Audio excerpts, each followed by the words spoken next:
ഇത് മാസ് മോട്ടോഴ്സിൽ നിന്നാണ്. നമ്മൾ ഹീറോ ഡെസ്റ്റിനി വണ്ടി വർക്കിന് കയറ്റിയിട്ടുണ്ട്. ജനറൽ സർവീസായിട്ടാണ് ചെയ്യണേ. അതേപോലെ തന്നെ എഞ്ചിൻ വർക്ക് കഴിഞ്ഞതിന് ശേഷമുള്ള സർവീസ് വർക്ക് കൂടിയാണ്. അപ്പോൾ നമുക്ക് അതിൻ്റെ ബാക്ക് ബ്രേക്കിൻ്റെ ലൈനറിൻ്റെ ഭാഗം നമ്മൾ അയച്ചു വയ്ക്കാനുണ്ട്. ഇത് നമുക്ക് കിടക്കുന്നത് കമ്പനി ലൈനറൊന്നുമല്ല, ASK എന്ന് പറഞ്ഞൊരു കുറഞ്ഞ ബ്രാൻഡാണ്. അത് എന്നാലും നമുക്ക് അത്യാവശ്യം ഉപയോഗിക്കാനുണ്ട്. അപ്പോൾ നമുക്ക് ഒന്ന് ക്ലീൻ ചെയ്ത് റീസെറ്റ് ചെയ്താൽ മതി. ക്യാമൊക്കെ ഒന്ന് അഴിച്ച് കൂട്ടത്തിൽ ഗ്രീസ് ചെയ്യുന്നുണ്ട്. പിന്നെ അതിൻ്റെ ബാക്കിലത്തെ ടയറിൻ്റെ കണ്ടീഷനൊക്കെ അത്യാവശ്യം നല്ല ടയറാണ്. പിന്നെ അതേപോലെ എയർ ഫിൽട്ടർ ക്ലച്ചിൻ്റെ ഭാഗം നമ്മൾ ചെക്ക് ചെയ്യുന്നുണ്ട്. എയർ ഫിൽട്ടർ നമ്മൾ നോക്കുമ്പോൾ അത്യാവശ്യം കുറച്ച് പൊടിയും കാര്യങ്ങളൊക്കെ ഉണ്ട്. ക്ലീൻ ചെയ്തിട്ടാൽ മതി, മാറ്റാനുള്ള ടൈം ആയിട്ടില്ല.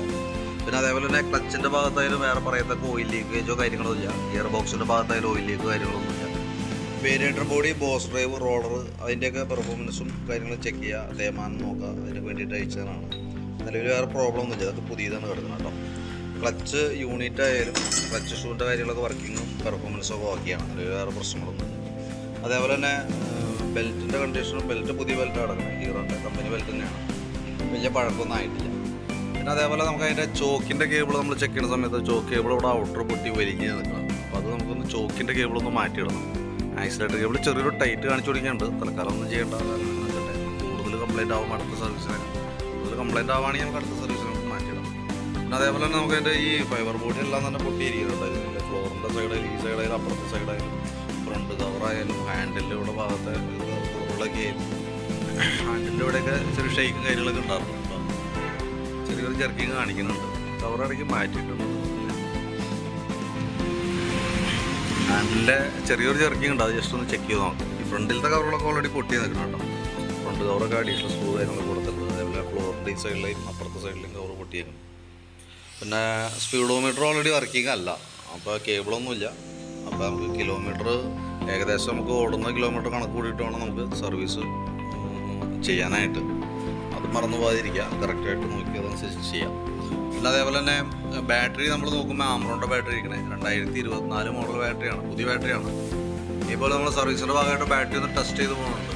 വോൾട്ട് ചെക്ക് ചെയ്യുമ്പോൾ 13.5 വരെ നമ്മൾ കിട്ടുന്നുണ്ട് വോൾട്ട്. ബാറ്ററി നമ്മൾ ടെസ്റ്റ് മോഡിലേക്ക് കൊടുത്തിട്ടുണ്ട്. ടെസ്റ്റ് ചെയ്യുമ്പോഴായാലും ഓക്കെ ആയിട്ട് കാണിക്കണം. വേറെ കംപ്ലയിൻ്റ് ഒന്നുമില്ല. അതേപോലെ തന്നെ സ്പാർക്ക് പ്ലഗിൻ്റെ ഭാഗമായിരുന്നു. സ്പാർക്ക് പ്ലഗ് പുതിയ പ്ലഗ് കിടക്കുന്നത് ക്ലീനാക്കി കയറ്റിയാണ്. എഞ്ചിൻ ഓയിൽ മാറുന്നുണ്ട്. അതൊക്കെയാണ് മെയിനായിട്ടുള്ളത്. പിന്നെ ഫ്രണ്ട് നമുക്ക് ടയറിൻ്റെ ഭാഗം നമുക്ക് തേയ്മാനം കറക്റ്റ് അല്ല കേട്ടോ. അതൊരു ശരിക്കും മോഡൽ ടയറൊക്കെ യൂസ് ചെയ്യാതിരിക്കുക. കമ്പനി മോഡൽ സാപ്പർ മോഡലാണ് ഫ്രണ്ടിലൊക്കെ നമുക്ക് യൂസ് ചെയ്യേണ്ടത്. ഫ്രണ്ടിൽ നല്ല ബാക്കിലും സാപ്പർ മോഡലാണ് യൂസ് ചെയ്യേണ്ടത്.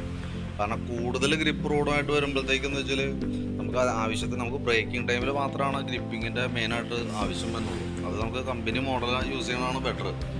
ഇത് ശരിക്കും പറഞ്ഞാൽ കട്ട കൂടുതലാണ്. അപ്പോൾ അതിൻ്റേതായിട്ടുള്ള രീതിയിൽ തേയ്മാനം കാര്യങ്ങളൊക്കെ അതിന് വരികയും ചെയ്യും. പെട്രോൾ ലീക്കിൻ്റെ കേസ് പറഞ്ഞിട്ടുണ്ടായിരുന്നു. നമ്മളൊന്ന് ചെക്ക് ചെയ്യുന്ന സമയത്ത് പെട്രോളിൻ്റെ സ്മെല്ലോ കാര്യങ്ങളോ ലീക്കേജോ ഓൾമോസ്റ്റ് പ്രത്യക്ഷത്തിൽ കാണുന്നില്ല. അപ്പോൾ നിലവിൽ അതുമായി ബന്ധപ്പെട്ട് നമ്മൾ ചെക്ക് ചെയ്യുമ്പോൾ വേറെ കംപ്ലയിൻ്റ് ഒന്നും കിട്ടിയിട്ടില്ല കേട്ടോ. അതൊക്കെയാണ് മെയിനായിട്ടുള്ള വർക്കുകൾ. അപ്പോൾ ഞാനതിൻ്റെ ഏകദേശം ഒരു എസ്റ്റിമേറ്റ് കൂടി നോക്കിയിട്ട് അതിൻ്റെ ഡീറ്റെയിൽസ് വാട്സാപ്പിലേക്ക് സെൻഡ് ചെയ്തതാണ്.